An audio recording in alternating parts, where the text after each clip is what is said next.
Caribbean सी में कुछ बहुत बड़ा होने जा रहा है। पिछले कुछ हफ्तों में अमेरिका की वॉरशिप्स ने यहाँ पर न सिर्फ वेनेजुएला की शिप्स को रोका, उन पर मिसाइल्स फायर किए, बल्कि कुछ शिप्स को अपने कब्जे में भी ले लिया। इसके जवाब में वेनेजुएला के प्रेसिडेंट निकोलस माड्यूरो ने इस समुद्र में अपनी नेवी शिप्स डिप्लॉय कर दी, जिसके बाद टूरिस्ट्स के लिए जन्नत कहलाने वाला ये समुद्र अब एक बैटल जोन बन चुका है। लेकिन सवाल यह है कि अमेरिका अपने बॉर्डर के इतना करीब एक नया जंगी महाज क्यों खोलने जा रहा है, और वेनेजुएला जो कभी एक कोलैप्स होती पेट्रो स्टेट था, अब अचानक इतना इंपॉर्टेंट क्यों बन गया है, और कैसे कैरिबियन की ज्योग्राफी, उसके ऑयल रिजर्व्स और उसकी हिस्ट्री सब मिलकर उसे अमेरिका के लिए इतना इंपॉर्टेंट बना रहे हैं। इस वीडियो को एंड तक लाजमी देखें, क्योंकि आज हम इस कॉन्फ्लिक्ट के पास्ट, प्रेजेंट और फ्यूचर पर बात करने जा रहे हैं, जिसके असरात सिर्फ इस वेस्टर्न हेमिस्फीयर पर ही नहीं बल्कि पूरी दुनिया पर पड़ने वाले हैं।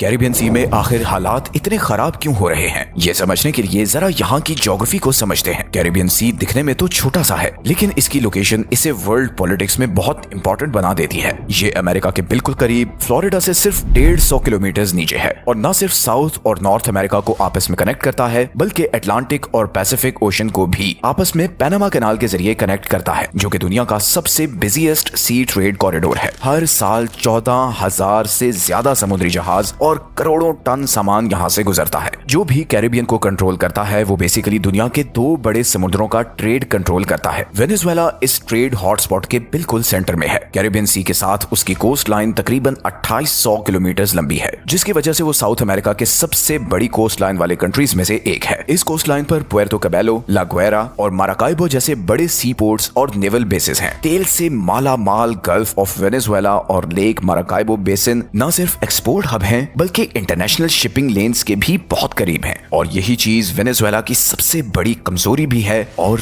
ताकत भी। वेनेजुएला की ईस्टर्न साइड पर एसेक्वेबो रीजन है, जिसका इस वक्त गियाना के साथ डिस्प्यूट चल रहा है। अरसे से ये एरिया निगलेक्टेड था, लेकिन अब यहाँ तेल के बड़े बड़े रिजर्व्स डिस्कवर हुए हैं, जिन्होंने इस खित्ते की इंपॉर्टेंस को मजीद बढ़ा दिया है। अगर वेनेजुएला इसे अपने कंट्रोल में ले ले तो कैरिबियन में उसका होल्ड और भी बढ़ जाएगा, और वो अटलांटिक ट्रेड रूट्स के बिल्कुल करीब पहुंच जाएगा। लेकिन वेनेजुएला की यही लोकेशन उसे अमेरिका और उसके साथियों के बिल्कुल निशाने पर भी रखती है। जैसे वो पुएर्तो रिको से सिर्फ 800 किलोमीटर, अरूबा और कुराकाओ जैसे डच आइलैंड से सिर्फ 30 किलोमीटर और फ्लोरिडा में अमेरिकी बेस से एक शॉर्ट फ्लाइट के डिस्टेंस पर है। इसका मतलब है कि अगर इस एरिया में कोई लड़ाई होती है तो अमेरिका ऑटोमेटिकली उसमें इन्वॉल्व हो जाएगा। But geography is only half the story. Venezuela की असल ताकत उसकी जमीन के नीचे छुपी है, और वो है ऑयल। वेनेजुएला के पास दुनिया के सबसे बड़े ऑयल रिजर्व्स हैं, तकरीबन 304 बिलियन बैरल्स के करीब। ये रिजर्व्स सऊदी अरब के 267 बिलियन बैरल्स और अमेरिका के 70 बिलियन बैरल्स के रिजर्व्स से बहुत ज्यादा हैं, और ये ज्यादातर रिजर्व्स इधर ओरिनोको बेल्ट में है, जो ओरिनोको रिवर के नॉर्थ में है। ये तेल है तो बहुत क्रूड और थिक, और इसे रिफाइन करना भी बहुत मुश्किल है, लेकिन ये इतनी ज्यादा क्वांटिटी में है कि पूरी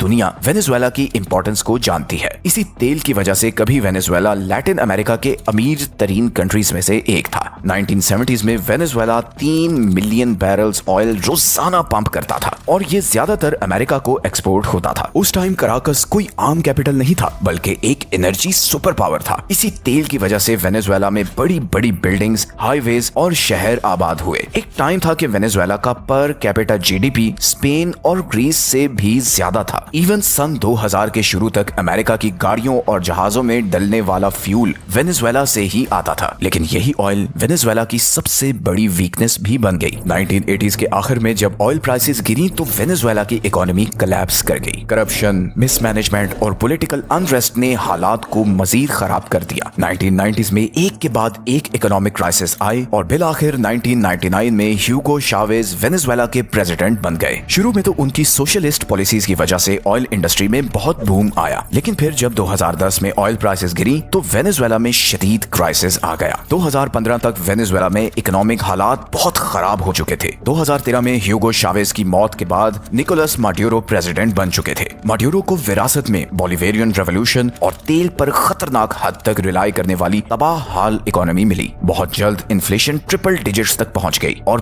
पूरे मुल्क में प्रोटेस्ट शुरू हो गए। उसी साल ऑपोजिशन ने वेनेजुएला की नेशनल असेंबली का कंट्रोल हासिल कर लिया, जिससे माड्यूरो की हुकूमत खतरे में पड़ गई। जवाब में प्रेसिडेंट माड्यूरो ने इक्तदार पर अपनी गिरफ्त मजबूत करना शुरू कर दी, इंस्टीट्यूशंस को साइडलाइन किया और ऑपोजिशंस को कुचलने के लिए सिक्योरिटी फोर्सेस का इस्तेमाल किया। ये वॉशिंगटन के लिए टर्निंग पॉइंट था। अमेरिका ने 2015 में वेनेजुएला को बाकायदा तौर पर अपनी नेशनल सिक्योरिटी के लिए थ्रेट करार दे दिया और इसी के जरिए फिर आगे लगने वाली सैंक्शंस की बुनियाद भी रखी गई। 2015 से अब तक वॉशिंगटन ने वेनेजुएला पर 900 से ज्यादा सैंक्शंस लगाई हैं, जिनमें वेनेजुएला की सरकारी oil company, banks, shipping, gold export और यहाँ तक के सीनियर ऑफिशियल्स को भी निशाना बनाया गया है। इस सब का मकसद निकोलस माड्यूरो की हुकूमत को पैसों से महरूम करना और उन्हें अपनी कुर्सी छोड़ने पर मजबूर करना था। इन सैंक्शंस ने ऑयल की प्रोडक्शन को तबाह कर दिया और वेनेजुएला को उसकी तारीख के बदतरीन इकोनॉमिक क्राइसिस में धकेल दिया। 7 मिलियन से ज्यादा वेनेजुएलन्स कोलंबिया, ब्राजील और दूसरे मुल्कों में पनाह लेने पर मजबूर हुए, लेकिन इस सब के बावजूद वेनेजुएला चाइना, इंडिया और रशिया जैसे मुल्कों को सस्ता तेल बेचकर सरवाइव कर गया। चाइना ने वेनेजुएला की ऑयल फील्ड्स में लोन्स और इंफ्रास्ट्रक्चर प्रोजेक्ट्स के जरिए अरबों डॉलर्स लगाए हैं। इंडिया कराकस से सस्ता क्रूड ऑयल खरीद रहा है ताकि उसे अपने मुल्क में रिफाइन कर सके और रशिया ने वेनेजुएलन एनर्जी को हासिल करने के लिए फाइनेंशियल बैकिंग और मिलिट्री कोऑपरेशन ऑफर की है। यहाँ तक कि शेवरॉन जैसी अमेरिकन फर्म्स भी स्पेशल लाइसेंसेस के अंडर काम कर रही हैं, क्योंकि वेनेजुएलन तेल को मुकम्मल तौर पर ब्लॉक करने से ग्लोबल सप्लाई कम हो जाएगी और अमेरिकन कस्टमर्स के लिए फ्यूल की प्राइसेस बहुत बढ़ जाएंगी। तो बेसिकली इन सैंक्शंस ने वेनेजुएला की इकोनॉमी को तबाह तो किया,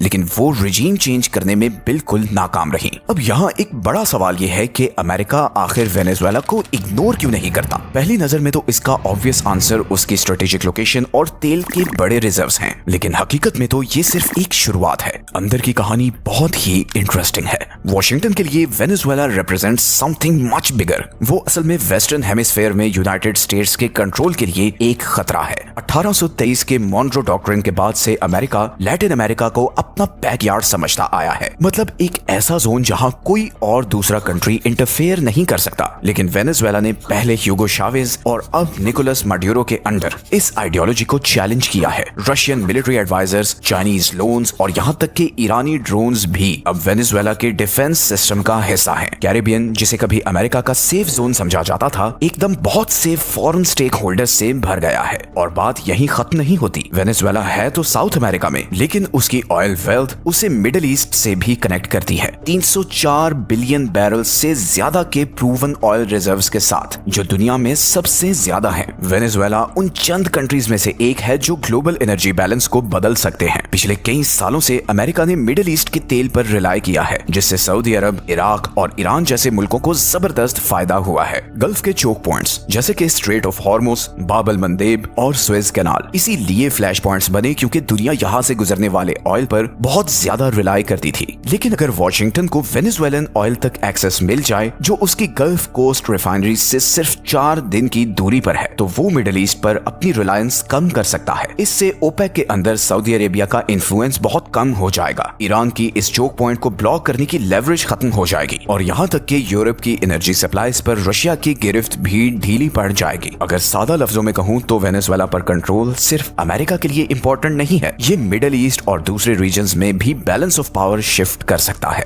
जो कंट्रीज इस ऑयल को एज अ लेवरेज यूज करते आए हैं, उनकी ये लेवरेज हमेशा के लिए खतरे में पड़ सकती है। यही वजह है कि कैरेबियन की जंग लैटिन अमेरिका से कहीं बढ़कर है और यही वजह है कि things are heating up in the Caribbean. सितंबर 2025 में यूएस नेवी ने उन शिप्स पर हमले किए जिन पर वेनेजुएलन ड्रग स्मगलिंग नेटवर्क्स का हिस्सा होने का इल्जाम था। सिर्फ कुछ दिन बाद अमेरिकन फोर्सेस ने इसी समुद्र में एक वेनेजुएलन फिशिंग बोट पर भी चढ़ाई की। वेनेजुएला के लिए ये कोई एंटी ड्रग ऑपरेशन नहीं, बल्कि उसकी सॉवरेनिटी पर हमला था। प्रेसिडेंट निकोलस माड्यूरो ने उसका जबरदस्त जवाब दिया। उन्होंने वेनेजुएला के अंदर 284 बैटल फ्रंट जोन्स में अपनी फौज, पुलिस और मिलिशियाज को इस फॉरेन एग्रेशन के डिफेंस में डिप्लॉय करने का ऐलान किया। उन्होंने कहा कि वेनेजुएला पर वॉर का खतरा मंडरा रहा है और वो भी उसकी कोस्ट लाइन से सिर्फ चंद किलोमीटर ही दूर। लेकिन ये टकराव ड्रग्स या फिशिंग बोट्स के कंट्रोल से कहीं बढ़कर है। ये कैरेबियन सी के कंट्रोल की लड़ाई है। वॉशिंगटन ये दिखाना चाहता है कि वो इस खित्ते की निगरानी कर सकता है और अपना इन्फ्लुएंस बरकरार रख सकता है, जबकि वेनेजुएला ये साबित करना चाहता है कि उसे दबाया नहीं जा सकता।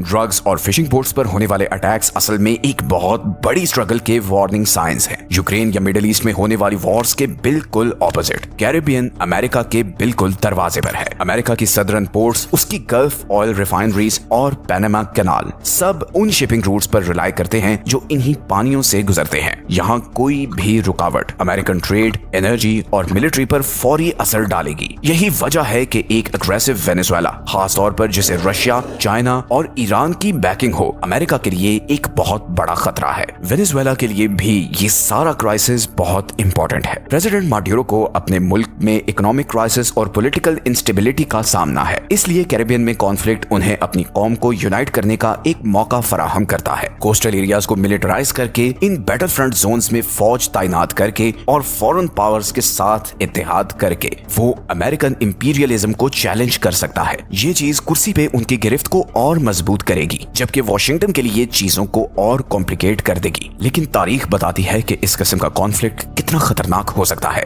1962 में क्यूबन मिसाइल क्राइसिस की वजह से कैरिबियन में न्यूक्लियर वॉर होते होते रह गई थी और आज भी ये ज्योग्राफी बिल्कुल नहीं बदली। फ्लोरिडा भी इन पानियों के बहुत करीब है। पैनामा कैनाल अब भी एक ग्लोबल चोक पॉइंट है और ये आइलैंड्स आज भी वनरेबल हैं। जो चीज बदली है वो है खिलाड़ी। क्यूबा और सोवियत यूनियन के बजाय अब ये वेनेजुएला है, जिसे मॉस्को, बीजिंग और तेहरान की हिमायत हासिल है और वो अमेरिका को खुला चैलेंज कर रहे हैं। सवाल अब ये नहीं कि कैरिबियन इंपॉर्टेंट है या नहीं, बल्कि ये है कि दोनों कंट्रीज किस हद तक जाने को तैयार हैं। क्या वॉशिंगटन अपने घर के इतने करीब एक नए कॉन्फ्लिक्ट का खतरा मोल लेगा, या फिर वेनेजुएला अपने ताकतवर दोस्तों की बैकिंग से अमेरिका को पीछे हटने पर मजबूर कर देगा? वीडियो अच्छी लगी है तो दूसरों के साथ शेयर जरूर करें ताकि हमारे कंटेंट की रीच बढ़े।